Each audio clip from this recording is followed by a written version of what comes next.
અહીંયા ઉપસ્થિત સ્વામી રામદાસ માધ્યમિક શાળાના ભૂતપૂર્વ વિદ્યાર્થીઓ દ્વારા આયોજિત આ આપણું દ્વિતીય સ્નેહ મિલન અને દ્વિતીય સ્નેહ મિલનની શોભા વધારી રહેલા આપણી જે શાળાના કર્તવ્યનિષ્ઠ ગુરુજનો, ટ્રસ્ટીશ્રીઓ અને આજે મધર્સ ડેના દિવસે આપણે જેને સન્માની સ્વાગત કરી અને આપણા આ કાર્યક્રમને પ્રારંભ કર્યો છે એવા આપણી શાળાના ભૂતપૂર્વ વિદ્યાર્થી આર્મીમેન જિગ્નેશભાઈને આપણે સૌ પહેલાં તાળીઓથી વધાવીએ.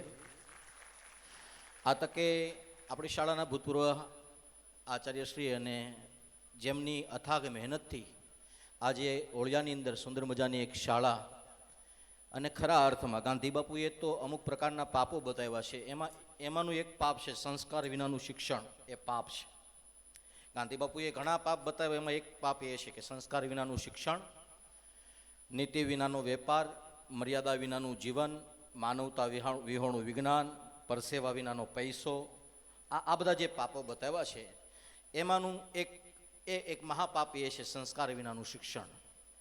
પરંતુ આપણે જે શાળામાં ભણ્યા છીએ ત્યાં આપણને સુદાણી સાહેબ જેવા આચાર્ય મળ્યા એ વાતનું આપણે સૌએ હંમેશાના માટે ગૌરવ રાખવું પડશે અને આપણે એમને જ્યારે જ્યારે આ સ્નેહ મિલન કરીશું ત્યારે યાદ કરવા પડશે. ભીખુભાઈ સુરાણીના એ દિવ્ય આત્માને, દિવ્ય ચેતનાને પણ, કે જેમને આપણા ગામ સાથે કશો સંબંધ ન હોવા છતાં એક શિક્ષણની સાથે સ્નેહ અને પ્રેમના કારણે આપણા નાના એવા ગામમાં એ સમયની અંદર, એ અગવડતાઓથી ભરેલા સમયની અંદર આપણા ગામની એક સુંદર મજાની શાળા બને એટલા માટે એમનો શુભ સંકલ્પ હતો. મમતાબેન સહિત એ બધા આપણા પાયાના જે પથ્થરો છે એ બધા દિવ્ય આત્માઓને વંદન કરું છું. સાથે સાથે વર્તમાનમાં આચાર્ય તરીકે ફરજ બજાવતા અને આપણે ભાગશાળી છે, નહીં તો અમારે ઓળિયા ગામ સાહેબ એવું છે કે મોદી સાહેબ નીકળ્યા હોય તો ગળદી ન થાય. અમારા ગામમાં ઓળિયાનું એટલી એ વાતનું અમને ગૌરવ, અમે કોઈના પ્રભાવમાં ન આવી જઈએ. એટલે તમારે ઓળિયામાં ગળદી કરવી બહુ અઘરી થાય. મોદી સાહેબ નીકળ્યા હોય તો ભલે, કોઈ મોટા બાપુ નીકળ્યા હોય તો ભલે, કદાચ મારી જેવો મોટો શાસ્ત્રી નીકળ્યો હોય તો ભલે, ઓળિયામાં ગળદી કરવી અઘરી. પણ અમે એ બાળામાં ભાગ્યશાળી રહ્યા કે અમને શિક્ષકો અને અમને ગુરુજનો એવા કર્તવ્યનિષ્ઠ મળ્યા કે અમને કદી એ વાતની ખોટ વર્તાવા જ ન દીધી કે આપણે ધ્યાન નથી દેતા. એટલે એ અર્થમાં ઈરપરા સાહેબ સહિત મારા જે ગુરુજનો છે, પરમાર સાહેબ છે, ઠાકર સાહેબ છે, જયપાલ સાહેબ છે, સાથે સાથે બીજા જે નવા ગુરુજનોની ભરતી થઈ છે એ બધાને પણ આ તકે વંદન કરું છું.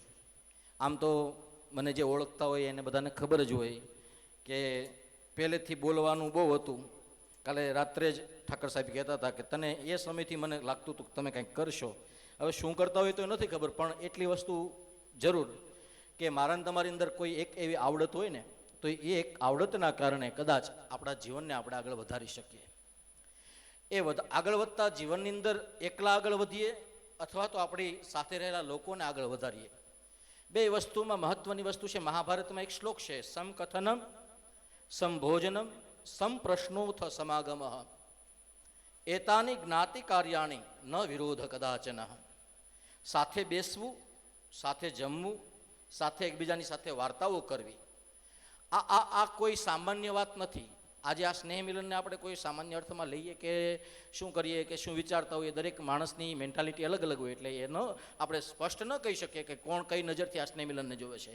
પણ આ એક પ્રકારનું જ્ઞાતિક કાર્ય છે, આ એક સંસ્થાનું કાર્ય છે. સ્નેહ મિલન આપણી એ ભૂતકાળની યાદોને વાગળવાનો તો દિવસ છે, પણ છતાં આપણે શું ગુમાવ્યું છે અને શું મેળવ્યું છે એની યાદી કરવાનો પણ સમય છે. ને હું જો મને પૂછતા હોય કે અત્યારે સારું હતું કે ત્યારે સારું, તો હું એમ કહું કે ભલે ખિસ્સું ફાટલું હતું પણ મજા આવતી ત્યારે. અત્યારે ખિસ્સામાં ઘણું છે પણ એવી મજા આવતી નથી. જે અર્જન બાપા મોરડિયાના ઘરે સ્કૂલ ચાલતી અને મોહન બાપાના ફળિયામાં ચીકુડી, અને એ વંડી ઠેકીને અમે એક વખત ચીકુડી લેવા ગયા સાહેબ, ચીકુ લેવા ગયા તો હું અંદર ગયો. પહેલેથી આપણો એ સ્વભાવ સાહસમાં આપણે પહેલાં હોઈએ, એટલે હું ચીકુ લેવા ગયો અને પાછળથી સુદાણી સાહેબ આવ્યા. તે આગળવાળા બે વિદ્યાર્થી કદાચ અહીંયા હાજર જ હશે, અમારી બેન્ચના જે બહુ હોનહાર વિદ્યાર્થીઓ. એટલે એ સુદાણી સાહેબને ભાડે મને તો અંદરથી દેખાય નહીં એટલે મેં કીધું લેજે એમ કરીને મેં અંદરથી ચીકુનું ઘા કર્યો અને એ સુદાણી સાહેબના હાથમાં આવ્યું. પણ સુદાણી સાહેબની એક એનો જીવનનો પ્લસ પોઈન્ટ એમને હું જ્યારે હું શિક્ષકોની યાદી કરતો હોય ત્યારે મને એની એક વાત બહુ ગમે, એને ક્યારેય કોઈને મારવા ન પડે. એ જે વાત કરે, એ જે શબ્દોમાં તમને ઠપકો આપે ને, એ ઠપકો તમને માર કરતાં વધારે એમ થાય કે આપણી ભૂલ થઈ ગઈ છે. અને એવી સંસ્થાઓની અંદર, એટલે આ જે ગુરુજનો છે એને એવી સંસ્થાની અંદર કામ કર્યું છે જે સંસ્થાની ફ્લોરિંગમાં લાદી નહોતી, જે ફરજાની અંદર પંખો નહોતો, જે આ બાજુથી પરમાર સાહેબ બોર્ડને થોડુંક હલાવે ને તો ઓલી બાજુ વાળો બેન્ચ વાળો બી જાય, એવી વંડીઓ હતી. અને એ શાળાની અંદર ભણી અને આપણે બધા આજે આગળ વધ્યા છે. ત્યારે સાહેબ બહુ સરસ મજાનો એક પ્રસંગ છે. બીજે મેડિકલ હોસ્પિટલની અંદર અમદાવાદની અંદર એક વૃદ્ધ માણસ બીમાર પડ્યા, લગભગ 82 એની ઉંમર હશે.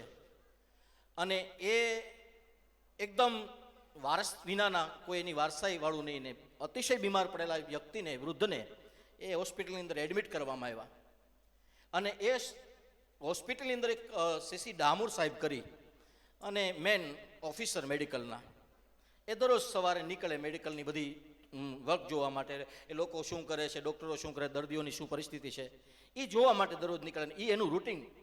અને એક દિવસ એ ડામોર સાહેબ હોસ્પિટલમાં નીકળ્યા ને ત્યારે એને પૂછ્યું કે કોઈ એવા દર્દીઓ, કોઈ નવી બાબત જે તમારે મને જણાવવી જોઈએ, એવું કંઈ ખરું? ત્યારે બીજા ડૉક્ટરોએ કીધું કે ડામોર સાહેબ, એક દર્દી એવો છે કે એને ન્યુમોનિયા થયો છે, એને બહુ તાવ આવે છે અને એનો વારસદાર કોઈ નથી, એની કોઈ ખબર અંતર પૂછવાવાળું નથી.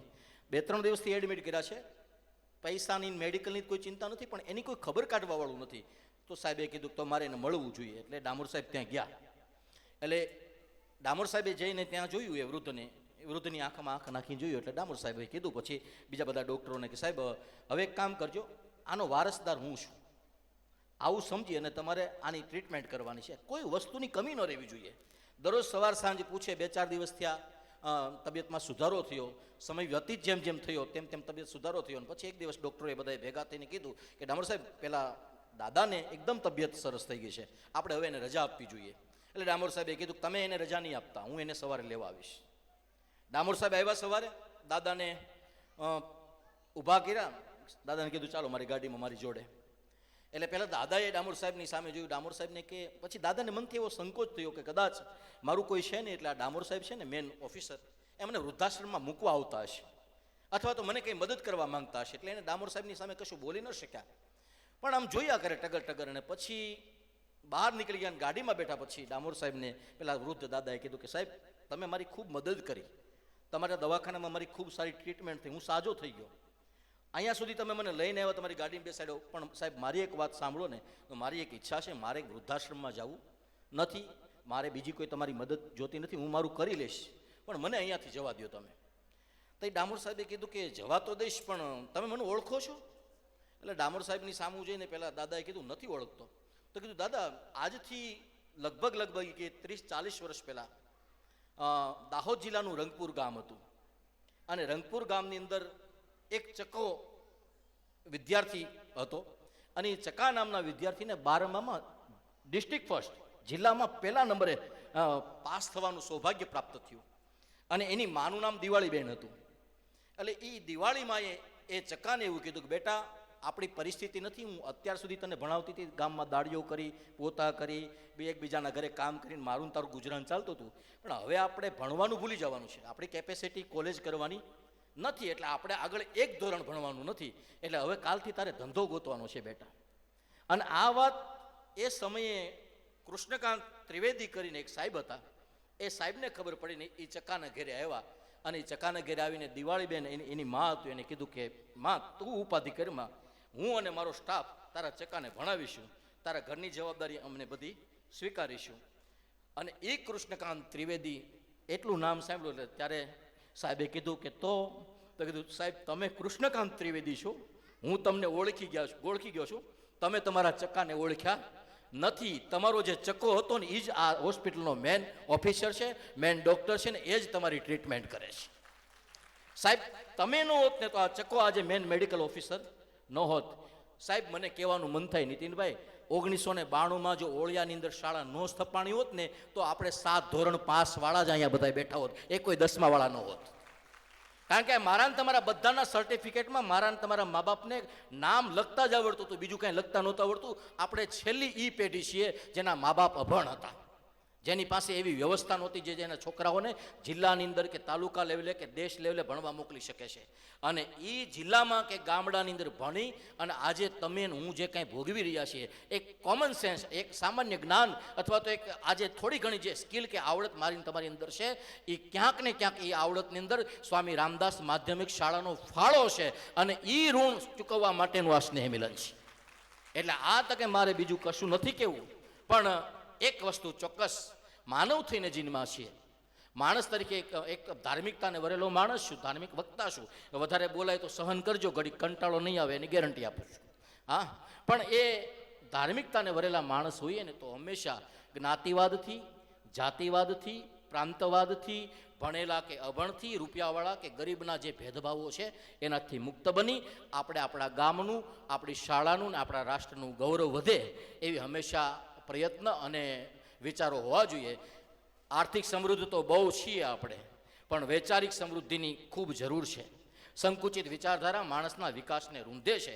એટલે આપણા બધાના વિચારો ખૂબ વિશાળ બને. બહુ વિશેષ કશું નથી કહેવું. તમારી જેમ તમારી શાળાનો જ એક વિદ્યાર્થી છું, પણ પહેલેથી બોલવાનું શોખ છે. માઇક આમ સામું આવે ને ત્યાં શરૂ થઈ જાય. આમ તો બીક લાગે એવી વસ્તુ છે, પણ છતાં આને ભાળીને કંઈક શરૂ થઈ જાય. પણ એ જે બોલવાની આવડત હતી એના કારણે આજે થોડું ઘણું ભગવાનની દયાએ અથવા તો ગુરુજનોના આશીર્વાદથી ગામ પરગામની અંદર બોલીએ ને સારી સારી વાતો કરી અને આજીવિકાનું જે કંઈ સાધન છે. બાકી સાહેબ બહુ તોફાન કર્યા છે, એટલા બધા. કારણ કે અમે સ્કૂલ પછી સીધી બેટને દડો પકડવા. મારી સાથેના કોઈ આવ્યા છે કે નહીં? વિજય સુખડિયા તો દેખાણો, સાયન્ટિસ્ટ ગિરીશ છે, મયુર, હા.